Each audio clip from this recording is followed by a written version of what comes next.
Hello everyone, welcome to Nova Creative Tutorials. Today we have a new motion graphics tutorial in our series and I will show you how to create an abstract wavy background using shape layers in Adobe After Effects. So create your composition and let's get started.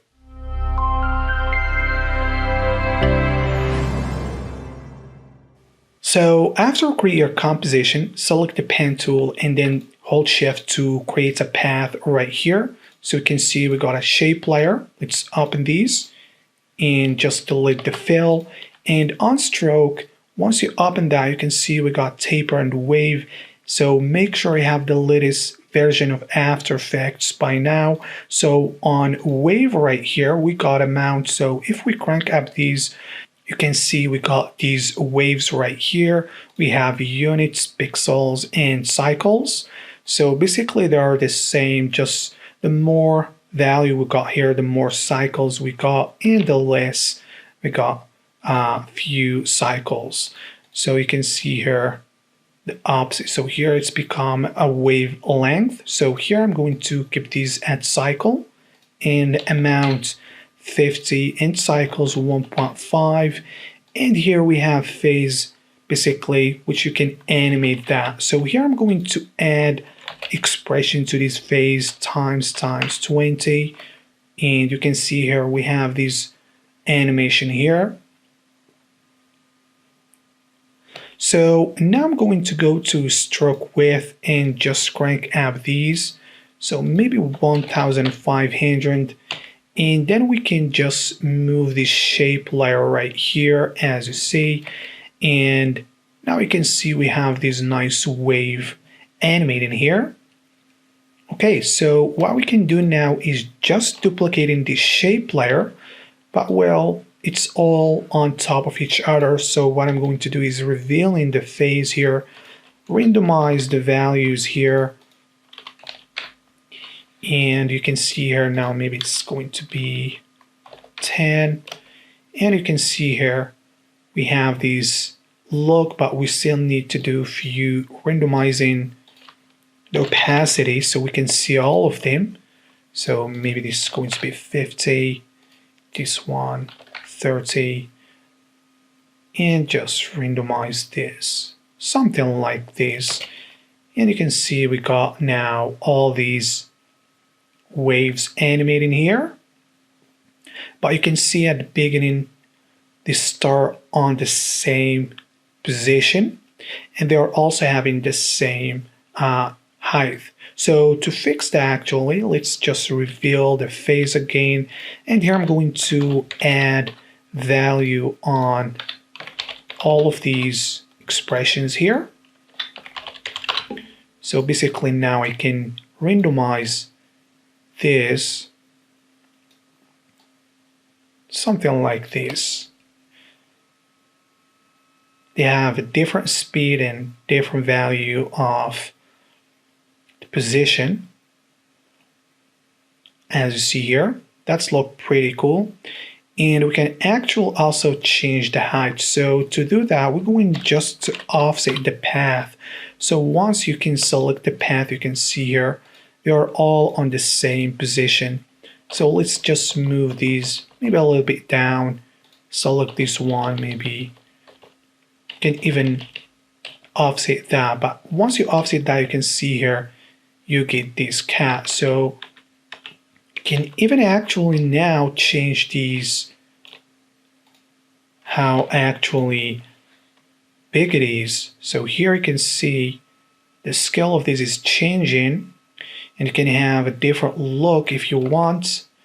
So as you see here, we have different waves. That's look pretty cool. So now basically we can add another variation here to the look to give a nice depth. So select all the shape layer here, and on stroke we're going to change these to radial gradient, and you can see here it changed. So let's just collapse all these. And you can see once we select the shape one, you can see these handles. So now you can just reveal these, as you see here, to have a nice different look or some nice depth. Here you can change the highlights on this one right here, as you see here, which is going to be very helpful later to change and vary the look as well. So now I'm going to add a secondary animation to this using position animation. So here let's look for position, and then we're going to select the position of all these three shape layers here, and let's add a keyframe and just put that 3 seconds. Add another keyframe here and just put that right there. So let's see how this looks like here. So now we can actually just ease these keyframes here and also stagger these keyframes to have a variation on the animation as well.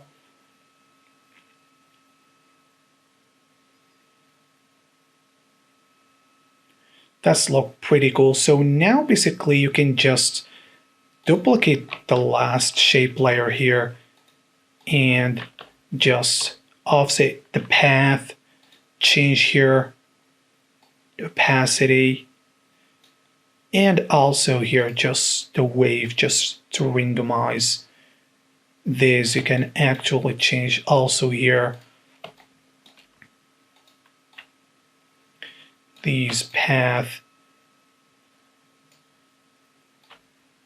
Can do whatever you want with this basically, which is very cool. You can have variations of these waves right here. And to change color now it's pretty easy. Just add CC Turner effects, and now you can just remap the colors very easily, as you see here. You can even change here the highlights if you want. And always, if you want to change that, just select and change the handles here. So as you see here, very cool. So now we have the shape layer. All these are inside the shape layer. So now basically I can just duplicate the shape layer, maybe just to rotate the duplicates. And let's move these up a little bit right there. And this maybe just right here.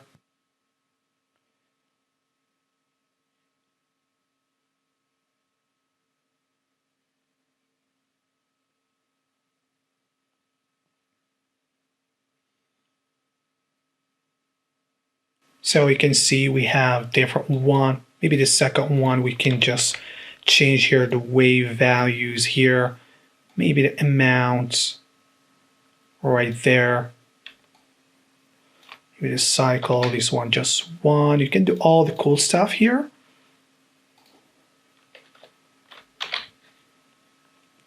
Maybe the path as well to randomize all these.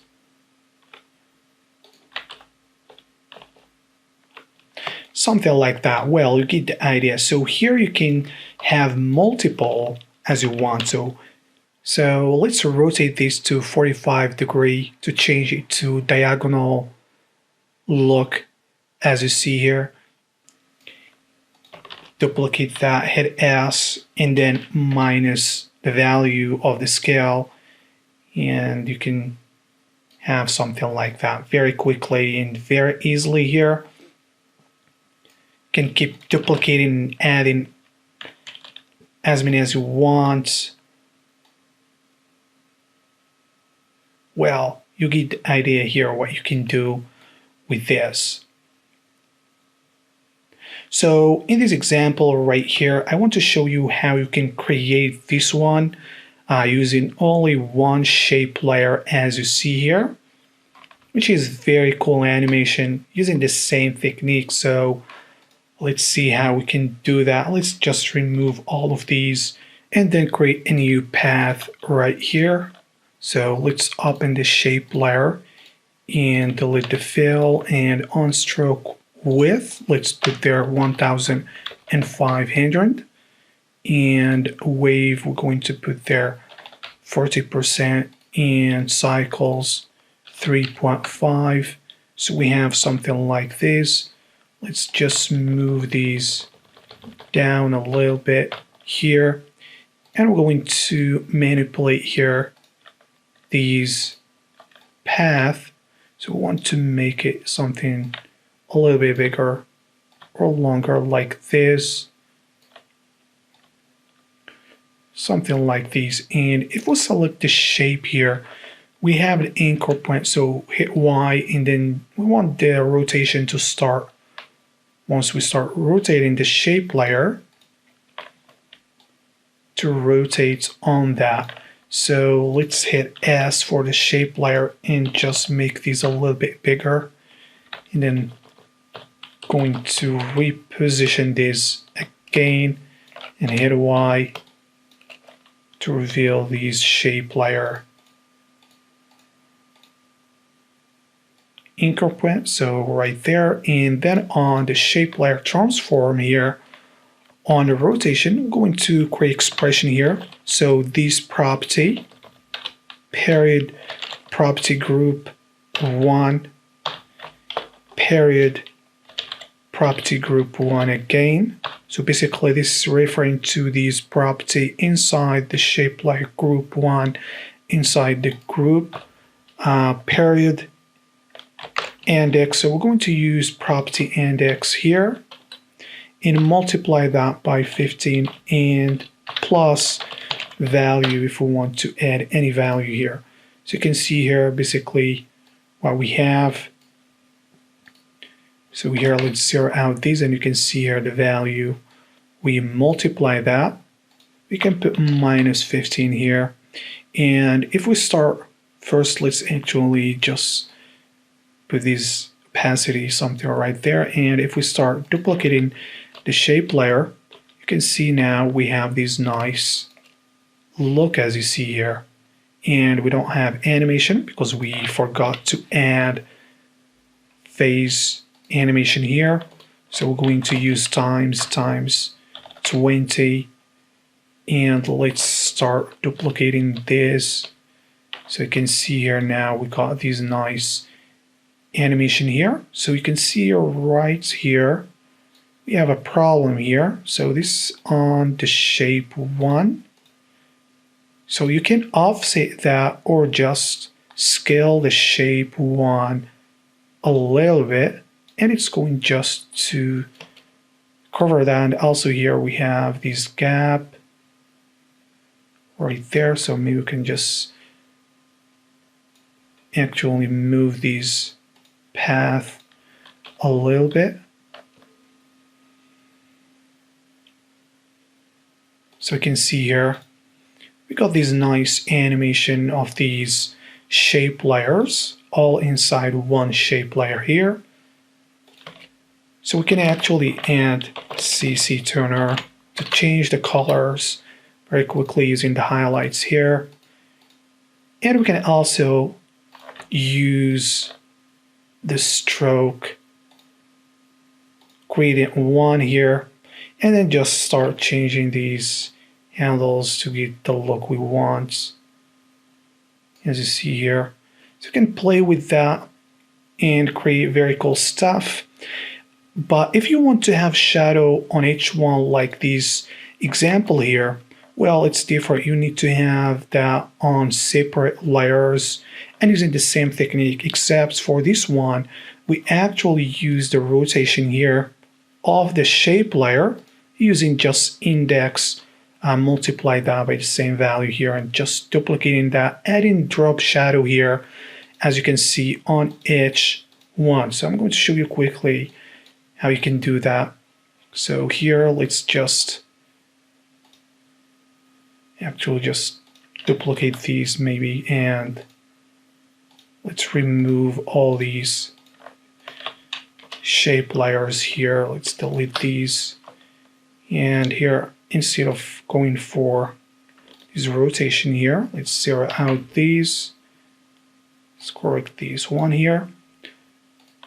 So we're on rotation. We're going to use now the anchor points of this shape layer here. And first to maybe position these right there. And just using index, multiply that by 15 and add a value right there. And now we're going to zero out the rotation. Just put -15 and it's going to zero out position right there. And start duplicating these so you can see here now we got that as we want. And basically here you can reposition this if you want to and keep duplicating that. So now we just need basically to add drop shadow here.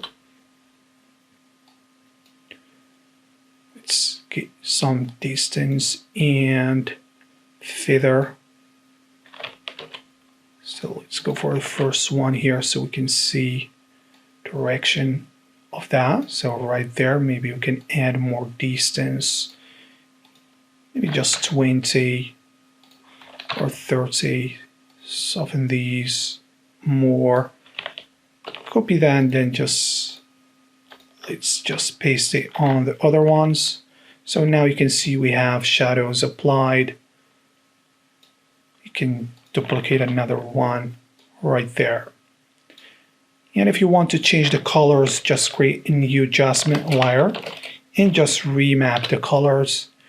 And there you go. And you don't forget you still have a gradient on the shape layer. Just need to keep up and on each one. So you can see what we got here.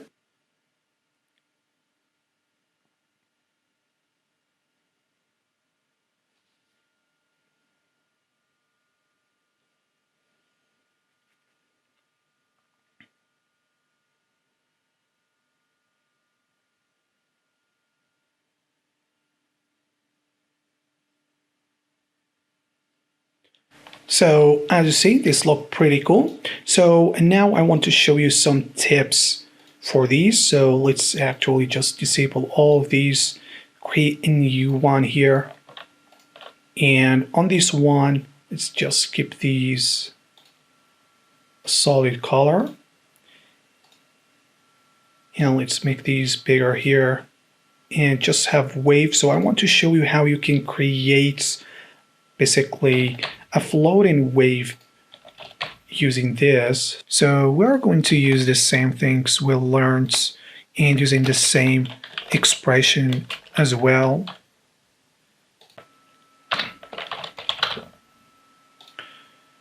So basically this is just moving, and if we want to add some floating to this, let's position it right down here.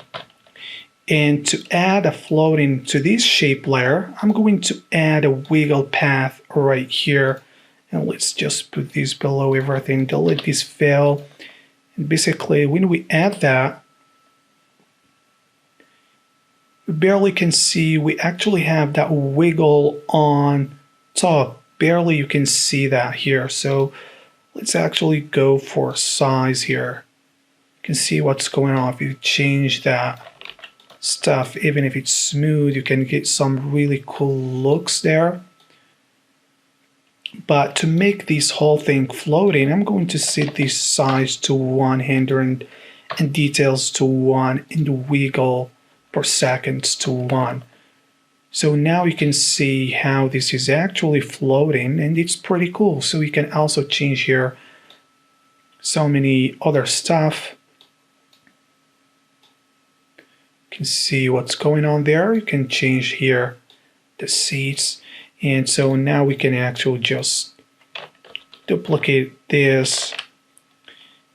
Yeah, let's look for opacity here.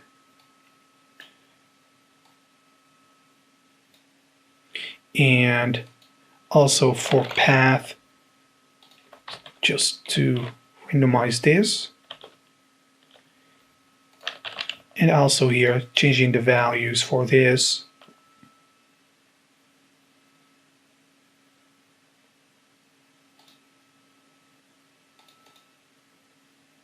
So as you see, this looks pretty cool, but you need to keep in mind the wiggle path is inside each shape layer. And so now we need to randomize each wave. So here we need to look for seeds and to have different randomizing look so they are not similar here. You can see they are now randomizing these floating animation. And another tip I want to show you here is that you can see we got these kind of look right here, which is very easy and quickly to create. So you can see here we have some really cool animation of these waves. And the idea here, basically all you need to do here is add in zigzag right here. So you can see here, just rotating these and play with that. So you can see here, actually they are the same, just offsetting that paths. And then all you need to do is I rotate that shape layer and then add a zigzag here. So basically all you need to do here is put in 5,000 or higher value so you can see what's going on, and you need to leave these lower so you don't get some weird look. So you can see how things are going to get really cool using all these together. So you can get really nice results here. So that's it, guys. Hope you find this tutorial very useful for you as always. And if you have any questions, just comment and I will do my best to be responsive. And don't forget to like and subscribe for more tutorials coming soon. And stay safe and stay home. Thank you for watching.